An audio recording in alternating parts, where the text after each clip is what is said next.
Brothers and sisters, welcome back to African Life TV, the voice that dares to uncover what others hide. Today we step straight into the heart of Africa's greatest test, a moment when armies are moving, alliances are hardening, and the ground beneath our feet trembles with the weight of destiny. On this day, the 8th of September, 2025, while diplomats gather around tables and speak of peace, the generals prepare for war. Intelligence flows not in whispers, but in thunder. Classified assessments, secret war plans, military numbers drawn in blood and steel. And every page points to the same conclusion. IBRAHIM Traoré'S Alliance may hold the key to Africa's future or unleash the war machine that could ignite the largest conflict our continent has ever known. This is not politics. This is not speculation. This is military intelligence, brothers and sisters. This is the reality of war planning unfolding right now, from Ouagadougou to Moscow, from Beijing to Washington.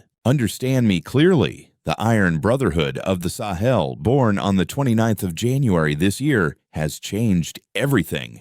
Burkina Faso, Mali, Niger, they did not just withdraw from ECOWAS. They forged a military confederation with one promise: if one is attacked, all shall rise. And so I say to you, watch closely, for the forces gathering around IBRAHIM Traoré are vast. Some call them liberators, others call them a threat, but whether ally or enemy, all agree on this. The balance of power has shifted, and Africa will never be the same again. Before we continue, make sure you hit that subscribe button and turn on the notification bell. Stay with African Life TV, because the knowledge you gain here may one day be the shield between peace and devastation. Brothers and sisters, let us mark the date in fire, the 29th of January 2025. On that day, the map of West Africa changed forever. The Alliance of Sahel States, the AES, was born. Burkina Faso, Mali, and Niger, three nations long tested by poverty, by insurgency, by betrayal from so-called friends, stood up as one and declared, "We will defend ourselves, and we will defend each other." This was no mere political statement, no empty declaration written on paper to please the world's diplomats. This was the rebirth of a warrior brotherhood. The AES became a military confederation bound by blood, bound by survival, bound by the iron promise that an attack on one is an attack on all. In that single act, the balance of power in West Africa tilted, and every capital from Paris to Washington felt the tremor. Let us not speak in shadows. Let us speak in numbers, because numbers reveal the weight of this war machine. 88,000 active soldiers stand under the banner of the AES. Burkina Faso commands 35,000. Mali fields 26,000. Niger adds 27,000. Together, they form a shield against chaos, a spear pointed at any invader. Look further, the armored capabilities. 300 tanks, 470 armored vehicles, 220 artillery pieces. These machines of steel and fire are not scattered and weak, but aligned, organized, and ready to move as one. And the skies above. Do not think them empty. 90 aircraft, 70 helicopters. Not the largest fleet, no, but under a unified command, guided by shared intelligence. Every wing and every rotor becomes part of a single fist raised high. But my brothers and sisters, let us pause here, for the true power of the AES is not in the raw numbers. The world has seen larger armies. The world has seen greater machines. The true strength lies in unity. For the first time since the days of the Great Mali Empire, the Sahel has forged a command structure that is not divided by borders, not slowed by bureaucracy. Intelligence flows across frontiers without delay. Operations are planned together. Resources are pooled. Training is standardized. When one soldier of Burkina Faso fights, he knows that a soldier of Mali and a soldier of Niger fight beside him, under the same command with the same purpose. Colonel Aimi Goa of Mali said it plainly. When one AES member is attacked, all AES members respond. We have created the most formidable military alliance in West Africa since the Mali Empire. These are not words for speeches. These are words etched into the doctrine of survival. And what is that doctrine? It is written in the intelligence documents that have now been revealed. Collective defense, shared intelligence, joint operations, resource pooling, training standardization. Each line a brick, each brick a fortress, each fortress a declaration. Never again shall we stand alone. My people, this is why the creation of the AES is more than a treaty. It is a signal fire burning in the night, visible from Paris, from Washington, from every capital that once believed Africa would remain divided. For centuries, foreign powers have played one African state against another, weakening us with their games. But the 29th of January shattered that script. And yet, listen carefully, for history does not unfold without watchers. As the Iron Brotherhood rose, eyes turned sharp, voices whispered, and hands began to move pieces on the great chessboard of power. The creation of AES was a moment of pride for some, but a moment of alarm for others. So I ask you, when three nations stand together as one, when 88,000 soldiers swear to defend their soil and each other, when the memory of empire is reborn in the dust of the Sahel, do you think the world would remain silent?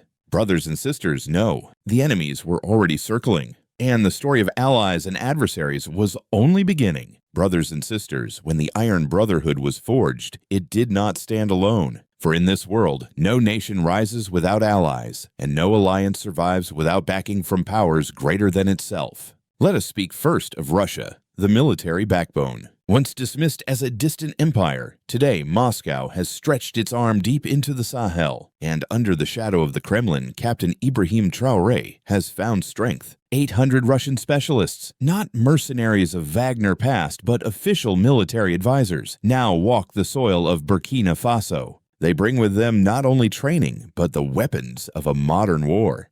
$340 million in equipment since the year 2024. Armored vehicles, precision rifles, missile systems, and above all, intelligence. Satellite eyes watching the desert, cyber warfare striking unseen, coordination that transforms local armies into a force that even Paris cannot ignore. Listen to the words of President Vladimir Putin. Russia will provide whatever assistance necessary to help African nations defend their sovereignty against neo-colonial aggression.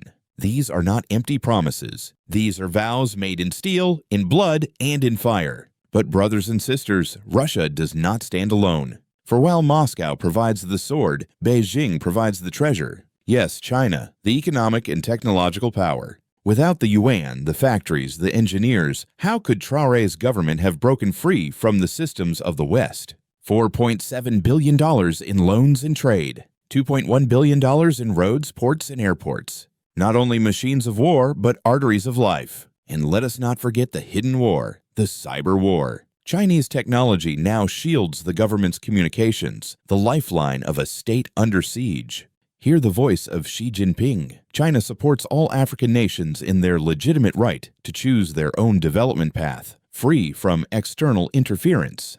The world may scoff, but the meaning is clear. Beijing is placing its chips on Traoré, on the AES, on Africa's sovereignty. And yet a third ally rises, not a giant of continents, but a power of cunning and strategy, Turkey. Brothers and sisters, never underestimate Ankara. For while Russia and China deal in millions and billions, Turkey delivers weapons of the new age, drones. 67 advanced combat drones now hover in African skies, carrying precision strikes against insurgents, tilting the balance of every battlefield. Turkish advisors train AES soldiers not in theory, but in the tactics of modern war. Trade agreements flow, $890 million. Local factories begin to assemble weapons stamped not in Europe, but in Africa, through Turkish technology. Together, these three powers have transformed what was once a fragile confederation into a war machine. Russia gives the sword, China gives the shield, Turkey gives the eyes in the sky. But do not think the world applauded. Do not think the streets of Paris, the halls of Washington, the palaces of Ivory and Abidjan remained calm. No, brothers and sisters. As the AES grew stronger, so too did the unease of those who had long fed on Africa's weakness. The people of the Sahel cheered, at last, an alliance of their own, backed not by colonizers but by partners who spoke of sovereignty. The villages saw hope. The youth saw pride, and the old remembered the empires of long ago. But across the seas, in offices lit with cold fluorescent lights, men and women of power saw something else. They saw a challenge. They saw a threat. They saw their centuries-old grip on Africa slipping through their fingers. And so the stage was set. The Iron Brotherhood had risen. Allies had pledged their might. But in the deserts, in the forests, in the very corridors of power, enemies were already gathering, sharpening their blades, drawing their maps of conquest. Brothers and sisters, As the dawn of the Sahel's strength broke, the vultures began to circle, and the greatest battles were yet to come. Brothers and sisters, every light casts a shadow, and as the torch of the AES burned brighter, the shadows lengthened. For Ibrahim Traoré did not rise in a world of peace, but in a land already torn by fire. His enemies are many, his trials relentless. The first enemy, the most immediate, the most deadly, are the jihadist insurgents.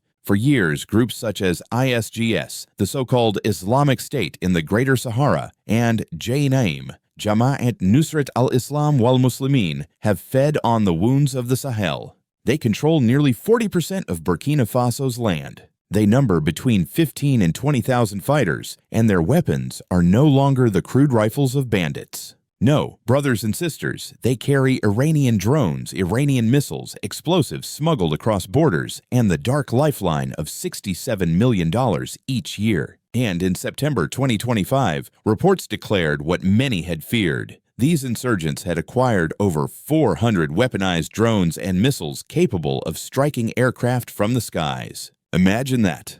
A rebel with the power to down a nation's wings. But the shadows are not only in the deserts. They are in the offices of Paris. For France, the former colonial master sees Ibrahim Traoré not as a leader of his people, but as an existential threat to French power in West Africa. They bring to bear their spies, their sanctions, their troops stationed in neighboring lands. They whisper to opposition figures. They fund rebellion through the back door. They hope to strangle the AES not with open war, but with pressure until the Iron Brotherhood cracks. And yet, the greatest shadow of all stretches across the Atlantic. The United States of America. Washington has labeled Traoré a danger to American interest. They send 8,000 troops under AFRICOM. They fund democratic transitions with millions of dollars through the CIA. They unleash cyber attacks, choking the AES from the digital realm. They shut doors to banks, cutting off the oxygen of finance. And make no mistake, when America isolates, others follow. So the Sahel stands surrounded by jihadists, by France, by America, by neighbors pressed to choose a side. Ivory Coast opens its gates to anti-Traoré exiles. Ghana bends under Western pressure. Senegal trembles between French influence and its people's sympathy for the AES. And from these forces arise not whispers but plans. Military strategists lay out 3 scenarios. Let us walk through them. Scenario 1, the insurgency escalates. 88,000 AES soldiers with Russian advisors stand against 15 to 20,000 jihadists armed with Iranian drones. The analysts say the AES would win, eventually. But at what cost? 3 to 5 years of grinding war, civilians caught in the crossfire, villages burned, thousands displaced. Victory at a price that bleeds the heart of Africa. Scenario 2, Western intervention. Picture it. French troops from regional bases, American special operations, Western-backed African allies. A force of more than 30,000 stands against the AES, backed by Russian weapons but outnumbered, outgunned. The conflict could burn for 6 to 12 months, short but savage. Could Russia's missiles neutralize Western aircraft? Could the Iron Brotherhood hold its ground on familiar soil? The answer would decide not only a battlefield, but the fate of alliances from Moscow to Washington. Scenario 3, a full regional war. The darkest vision. 50,000 ECOWAS troops, 15,000 French, 8,000 American. Armies marching across borders. A conflict dragging on for years. 50 million refugees. Economies shattered. And, worst of all, the possibility of Russian forces clashing directly with American troops. Brothers and sisters, hear me. This is not only Africa's war. This could be the spark for a global fire. So, what are the consequences? They are grave. Traoré and the AES may survive. They may even triumph, as history has often favored those who fight with their people and their land. But the price would be immense. Blood, hunger, collapse. And so, the question remains, what path lies before Africa? Shall the Sahel endure the fire and emerge sovereign? Or shall foreign powers drag this land into a catastrophe that echoes through generations? Tell me, brothers and sisters, if the storm comes, who shall stand and who shall fall? Brothers and sisters, let us step back and see this conflict not only through African eyes, but through the eyes of the world. For make no mistake, what happens in Ouagadougou, in Bamako, in Niamey, echoes far beyond the Sahel. To the United States, Captain IBRAHIM Traoré is not a young officer who rose in defense of his people. No, in Washington, he is painted as a disruptor, a threat to stability, a challenge to American interests stretching from energy to security. The Pentagon views the AES as a spark that could unravel America's carefully woven web of influence across Africa. AFRICOM trains, funds, and deploys with one eye fixed on the Sahel. The CIA moves in silence, pushing transitions, sowing divisions, tightening sanctions. To America, this is not just about Burkina Faso. It is about showing the world that no nation can step out of line without consequence. To France, it is even more personal. France does not merely see Traoré as a political opponent. France sees him as the undoing of centuries. For in Paris, the Sahel is more than geography. It is history, empire, and control. The fall of French power in West Africa is not only a political loss, but an identity crisis. And so France doubles down, pressing its allies, pouring resources, whispering in ears from Dakar to Abidjan, determined to reclaim what it feels slipping through its grasp. And yet, across the continents, in Moscow and Beijing, the picture is different. To Russia, the AES is a chance to challenge Western dominance without firing a shot on its own soil. To China, it is an opportunity to weave Africa into its great economic vision, a chance to prove that sovereignty and development can exist outside the shadow of the West. But what of Africa herself? What of her people? From Lagos to Nairobi, from Accra to Johannesburg, voices rise. Some cry out in fear, warning that the Sahel is becoming the battleground of giants, and Africa the sacrifice. Others cheer, saying at last, "Here is a leader who stands, who refuses, who dares to say no." The streets echo with pride, but also with anxiety. For while sovereignty is sweet, war is bitter. So the world watches, eyes fixed, breaths held. The United States and France tighten their grip. Russia and China extend their hands. Africa herself stands at the crossroads. And I tell you this, brothers and sisters, the verdict of history is never written in ink. It is written in blood. The next move, the next miscalculation, could decide not just the fate of the Sahel, but the balance of the world itself. But what road lies ahead? And can Africa choose peace through strength? Or will miscalculation drag her into the abyss? Brothers and sisters, the question now is not only who stands with IBRAHIM Traoré, nor who rises against him.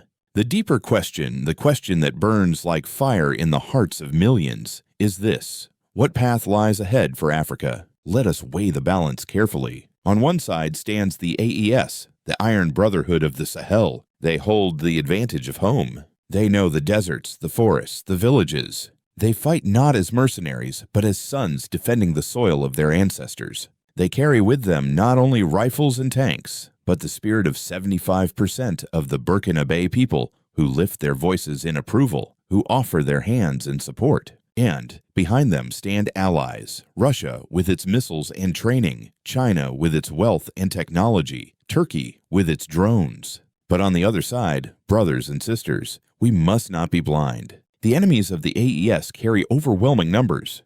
The combined strength of Western powers and regional partners could surpass 100,000 troops. They hold superiority in the air. They command treasuries that never run dry. They wield networks of spies, satellites, and signals that pierce even the darkest corners of the Sahel. They have allies in Abidjan, in Accra, in Dakar, governments ready to lend their bases, their ports, their voices. So we see it now. The future hangs on a knife's edge. If the AES holds its unity, if its people remain steadfast, if its allies remain true, then perhaps, just perhaps, the balance of power will deter aggression. Perhaps peace will come not through treaties, but through strength. But if miscalculation takes root, if one bullet is fired in haste, if one drone strikes the wrong target, if one foreign power decides to gamble, then the whole Sahel could descend into fire. From village to city, from desert to ocean, the war could spread, dragging millions into suffering, turning Africa into the arena of the 21st century's great struggle.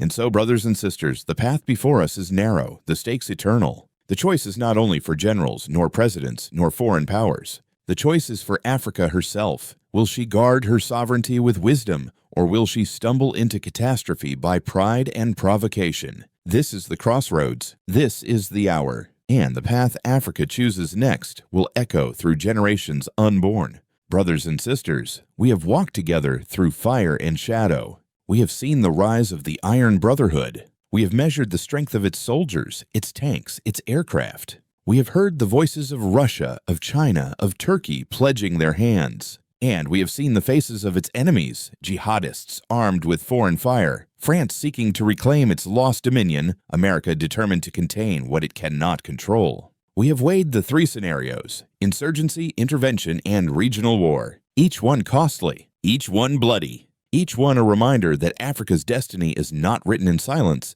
but in sacrifice. Yet here is the truth that shines like a beacon. Never before has Africa stood with such unity, such resolve, such defiance. IBRAHIM Traoré's stand is more than a fight for Burkina Faso. It is a struggle for the soul of Africa. The creation of the AES is proof that Africans can write their own future, not with the pen of outsiders, but with their own courage, their own vision, their own determination. But we must be clear-eyed. For while the war machine of the AES is formidable, while its allies are strong, the road ahead is perilous. A single misstep could plunge the continent into devastation. A single spark could set ablaze a fire that consumes millions. And so, brothers and sisters, I place the question not only before leaders, not only before soldiers, but before you. Shall Africa's strength bring peace through deterrence, or war through miscalculation? Shall unity protect sovereignty, or shall division open the gates to ruin? If you believe Africa must stand sovereign, type in the comments, Africa's sovereignty. If you believe the alliance of Sahel states represents hope, share this message with every brother and sister across our continent. And if you know that knowledge is the first weapon of defense, then hit subscribe, join African Life TV, and walk with us as we uncover the truths others fear to tell. Brothers and sisters, the balance has shifted. The die is cast. The next move belongs to history and to us. IBRAHIM Traoré's vision is not just a moment. It is a test, and the choice Africa makes today will echo for generations yet to come.